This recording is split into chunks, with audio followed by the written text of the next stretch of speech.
नमो जय। दर्शकों, आज 2 अप्रैल है, तो सर्वप्रथम मैं 2 अप्रैल 2018 को महाक्रांति में शहीद हुए अपने 13 नौजवानों एवं किशोर बच्चों को वात्सल्य भरा श्रद्धा सुमन चढ़ाते हैं तथा अश्रुपूरित आँखों के साथ उन्हें समाज के प्रति दी गई बलिदान के लिए गौरव युक्त कृतज्ञता ज्ञापित करते हैं। उनके अदम्य साहस को नमन करते हैं। यह वह दिन था जब हमारे नौजवानों ने यह दिखा दिया कि वे भीमा कोरेगांव की लड़ाई में शौर्य दिखाने वाले तथा उनमें से 22 शहीद महार नागवंशियों की संतान है, जिन्होंने 25,000 पेशवा की सेना को गाजर मूली की तरह काटकर भीमा नदी में फेंक दिया। इन नौजवानों के शौर्य एवं बलिदान के आगे भारत सरकार को मजबूर होकर के झुकना पड़ा। एक्ट को और अधिक मजबूत बनाना पड़ा। यह इन्हीं नौजवानों की शहादत का परिणाम था कि हमारा SC/ST एक्ट और मजबूत हुआ, सरकार को और मजबूत बनाना पड़ा, जिनके लिए हम उन अपने नौजवानों के बलिदान की कृतज्ञ हैं। जो प्रतिक्रियावादी, मनुवादी, संकीर्ण जातिवादी यह भौंक रहे हैं कि वे SC/ST एक्ट, आरक्षण, UGC एक्ट को खत्म करवा करके ही दम लेंगे, यह लोग यह भी याद रखें कि बहुजन समाज के नौजवानों की नई पीढ़ी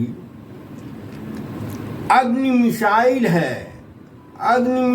है जो नई पीढ़ी है। इनके सामने तुम सब जल करके मिट जाओगे। विरोधी, जातिवादी, तुम सब मिट जाओगे। याद रखो, भीमा कोरेगांव के युद्ध में एक महार ने 56 पेशवाओं को मौत के घाट उतारा था। एक महार सैनिक 56 पेशवा सैनिक को औसतन मारा था। आज तो 6 बहुजन नौजवानों के आगे मात्र एक ही मनुवादी खड़ा है ना, यानी 85% के सामने 15%।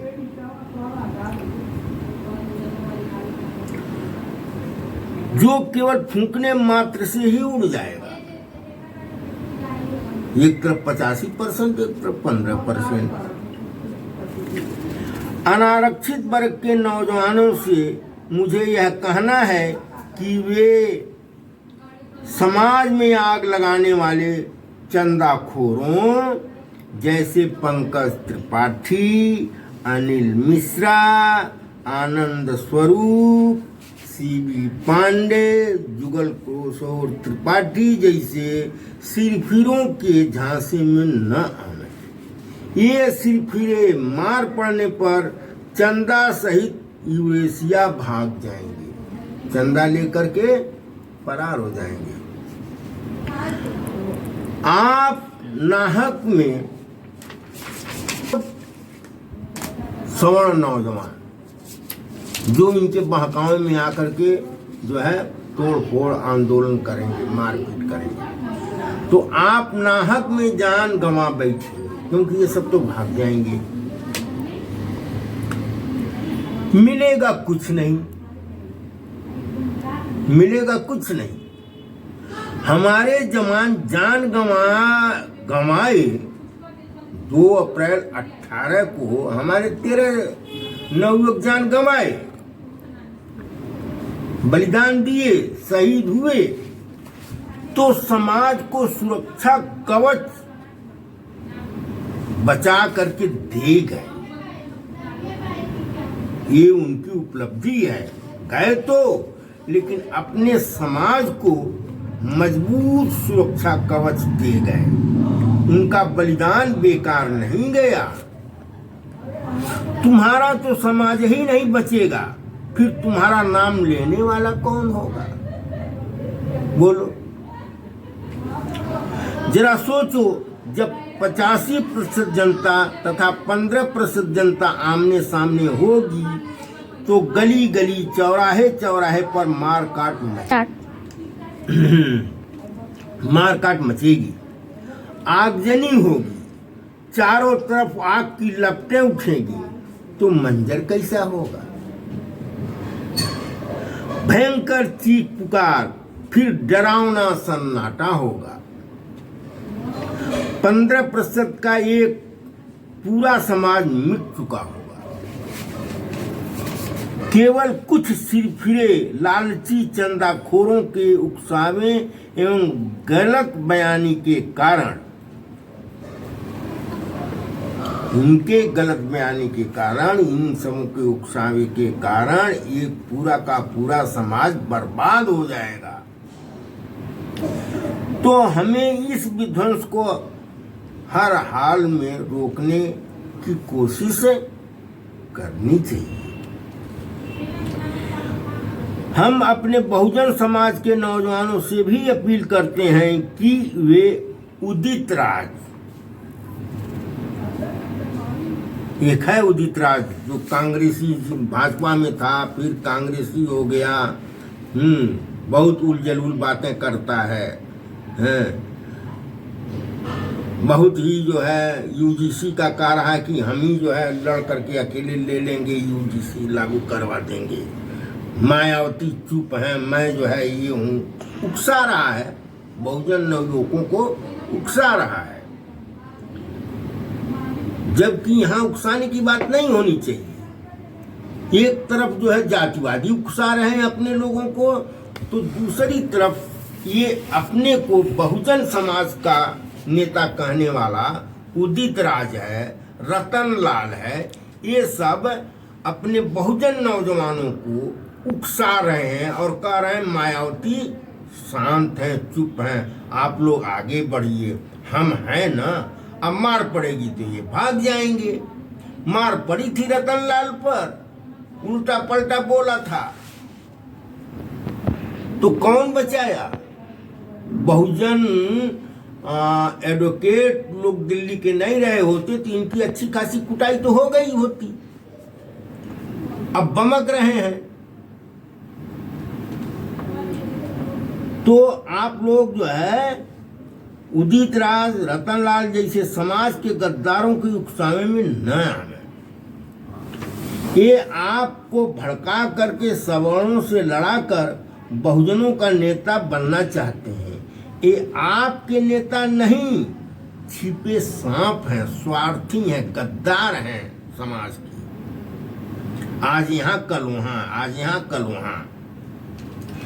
आपकी नेता मात्र बहन मायावती है, जो सर्व समाज की बात करती हैं, आपस में सामंजस्य रखने की बात करती हैं। हाँ, जहां अन्याय होता है वहां खुल करके मोर्चा संभालती हैं, ऐसा नहीं कि वो चुप रहती हैं। उन्होंने बहुजन समाज के लिए जो काम किया है वो शायद सम्राट अशोक के बाद कोई और नहीं किया। इतनी बड़ी हस्ती है आयरन लेडी। आप इन्हीं पर भरोसा करें। एक और दलाल महाराष्ट्र से आता है, नाम है राजरत्न अंबेडकर। यह अपने को बाबा साहब अंबेडकर का परपौत्र बताता है, जबकि सभी लोग जानते हैं कि बाबा साहब के रियल प्रपौत्र का नाम प्रकाश अंबेडकर है, जो बहुजन वंचित अघाड़ी के राष्ट्रीय अध्यक्ष हैं प्रकाश अंबेडकर साहब, तथा महाराष्ट्र में अपने समाज में इनकी अच्छी पकड़ भी है। जबकि राजरत्न अंबेडकर नकली बाबा साहब का प्रपौत्र है, नकली है, फ्रॉडिया है। अभी पिछले दिनों लखनऊ आया था तो सपा अध्यक्ष अखिलेश यादव से मिला था, नारा दिया। नारा इसने क्या दिया? इसका नारा जो है बहुत नागवार गुजरा। इस बेवकूफ को मैं क्या बताऊं कि इसने, इसके दिमाग में ये बात आई कहां से। नारा देखिए क्या लगा रहा है, मिले अंबेडकर और अखिलेश, धुल जाए साधु के वेश। बाद की लाइनों की तो हम छोड़ दे रहे हैं, लेकिन जो पहली लाइन, मिले अंबेडकर और अखिलेश, इस मूर्ख को मालूम नहीं कि कहां महापर्वत, हिमालय पर्वत अंबेडकर, कहां एक छोटा टीला अखिलेश। इन दोनों को एक साथ नाम लेने की इसकी हिम्मत कैसे पड़ी, और इसको अधिकार किसने दिया कि अंबेडकर का नाम जो है एक तुच्छ राजनेता अखिलेश के साथ ले? ये होता कौन है? ये वास्तव में रियल प्रपौत्र भी तो नहीं है, और प्रपौत्र भी अगर हो तो भी इसको एक अधिकार नहीं है, क्योंकि डॉक्टर अंबेडकर किसी वंश के अब अकेले नहीं व्यक्ति हैं, वो विश्व रत्न हैं। किसी व्यक्ति को यह अधिकार नहीं है कि उनके नाम को ऐरे गहरे नत्थु खैरे के साथ जोड़ दिया जाए। और इसने बहुत बड़ी गलती की है, ये बाबा साहब का अपमान किया है राजरत्न अंबेडकर, जिसको माफी मांगनी चाहिए।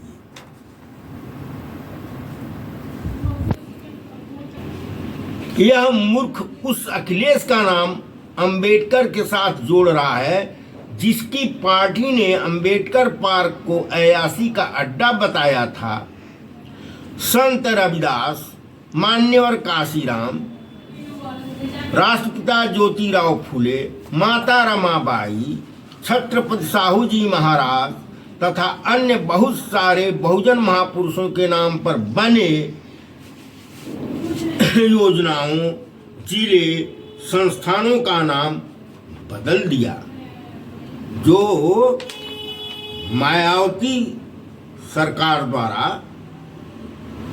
बीएसपी के शासन में बनाए गए थे। SC/ST के प्रमोशन में आरक्षण का बिल फड़वाया पार्लियामेंट में। ठेकेदारी में SC/ST आरक्षण को खत्म किया, जो मायावती सरकार द्वारा किया गया था। क्या इस अनपढ़ गंवार राजरत्न को यह सब वाकया मालूम नहीं है? इसको नहीं मालूम? ये घूमता रहता है। सच में तो इसे यूपी में आने की जरूरत ही नहीं है। यूपी में तुम्हारी क्या जरूरत भाई राजरत्न? यूपी में तो खुद मायावती जी हैं, अब चंद्रशेखर जी हैं, और नेता हैं, KP चौधरी जी हैं। तुमको कौन पूछता है? तुम महाराष्ट्र में देखो न, तुम्हें तो महाराष्ट्र में प्रकाश अंबेडकर का हाथ मजबूत करना चाहिए। यूपी में आकर बाबा साहब का प्रपौत्र होने का फेक न्यूज फैला रहे हो। कभी राजेंद्र पाल गौतम के साथ दिखते हो तो कभी मध्य प्रदेश में कांग्रेसी नेताओं के साथ, और अब अखिलेश यादव के साथ गलबहियां कर रहे हो। यूपी के बहुजनों में तुमको कौन जानता है? पहले मुझे लगता था कि यह कुछ पढ़ा लिखा है, लेकिन जब अखिलेश के साथ देखा तो विश्वास हो गया कि यह एक नंबर का बकलोल है। बौद्धमय भारत बनाने का भौकाल करता है और करता कुछ नहीं है। लगता है यह चंदा के बल पर देश विदेश में घूमता है तथा अपने देश के लोगों को विदेशों में बौद्ध धर्म के प्रचार करने का स्वांग रचता है। ये राजरत्न अम्बेडकर। इससे यूपी के बहुजनों को सावधान रहना चाहिए। क्या इस राजरत्न को मालूम नहीं कि यह वही अखिलेश है जो तथाकथित शंकराचार्य अवमुक्तेश्वरानंद, जिसने बाबा साहब के लिए अभद्र शब्दों का प्रयोग किया था और कहा था कि अंबेडकर तो बौद्ध बना ही नहीं। अभी 2 महीने पहले की बात है। तुम तड़ाक की बात किया था बाबा साहब के लिए, तुम तड़ाक की भाषा किया था ये तुच्छ आदमी, और उसी अवमुक्तेश्वरानंद के चरणों में ये जा करके बैठता है अखिलेश। उसी अखिलेश के साथ ये गलबहियां कर रहा है राजरत्न अम्बेडकर, और अम्बेडकर नाम जो है उसके साथ जोड़ रहा है। बताइए आप लोग दर्शकों, बाबा साहब अम्बेडकर जैसे महामानव का नाम क्या अखिलेश यादव के साथ कोई साम्य रखता है? कोई तुलना है? क्या है? उस महामानव की प्रतिभा के सामने अखिलेश यादव क्या हैसियत रखता है कि यह जो है छोटा आदमी राजरत्न अम्बेडकर जो है अम्बेडकर और अखिलेश को एक साथ जोड़ रहा है। मिले अम्बेडकर और अखिलेश। अखिलेश घोर कर्मकांडी है, सबको मालूम है। कभी जो है हरिद्वार में नहाता है तो कभी कुंभ में नहाता है, दुनिया भर का ढोंग रचता है। केदारेश्वर मंदिर बनवा रहा है ना। कहीं बहुजनों के लिए हॉस्टल भी बनवाया है का? अंबेडकर पार्क का हिस्सा काट करके जनेश्वर मिस पार्क बनवाया। अंबेडकर पार्क को काट करके, अलग से नहीं, बनाया अंबेडकर पार्क का हिस्सा काट करके उसको जनेश्वर पार्क नाम दे दिया। मुफ्त में किया कुछ नहीं, बनाया अंबेडकर पार्क का हिस्सा काट करके उसको जनेश्वर पार्क नाम दे दिया। ये है अखिलेश। इसने बहुजनों तथा बहुजन महापुरुषों के साथ केवल धोखा ही किया है अखिलेश ने। इसका बाप मरहूम मुलायम सिंह ने तो एक बार विधानसभा के डिबेट में बाबा साहब को पोस्टमैन कहा था। मुलायम सिंह ने बाबा साहब के लिए पोस्टमैन शब्द का प्रयोग किया था कि डॉक्टर अंबेडकर तो संविधान सभा में एक तरह से पोस्टमैन का काम करते थे। यह सोच थी मुलायम सिंह की। उसी का बेटा ये अखिलेश है जिसके साथ ये मूर्ख है राजरत्न अम्बेडकर गलबहियां कर रहा है, और अम्बेडकर का नाम जो है अखिलेश के साथ जोड़ रहा है। अबे मूर्ख, तुमको ये अधिकार किसने दे दिया कि अम्बेडकर का नाम अखिलेश के साथ जोड़ो? बोल, तुम होते कौन हो? तुम्हारी हैसियत क्या है? फिर ऐसे राजनेता के साथ खड़ा होने वाला बहुजनों का हितैषी कैसे हो सकता है? जो राजरत्न अम्बेडकर अखिलेश के साथ खड़ा है, उससे कैसे आशा की जा सकती है कि ये बहुजनों का हितैषी होगा? बातें तो वो बहुत करता है। ये विदेश में गए तो वहाँ सिंगापुर गए, तो अमेरिका गए, तो इंग्लैंड में गए, तो बाबा साहब का ये खोजे तो वो खोजे, बहुत सारी बातें करता है। लेकिन अब असलियत पता चल गई कि ये कितना कमीना है कि अम्बेडकर का नाम जो है ये अखिलेश के साथ जोड़ रहा है। इसकी जितनी भर्त्सना की जाए, जितनी निंदा की जाए वो कम है। खैर, आप लोग इससे सावधान रहिए। धन्यवाद।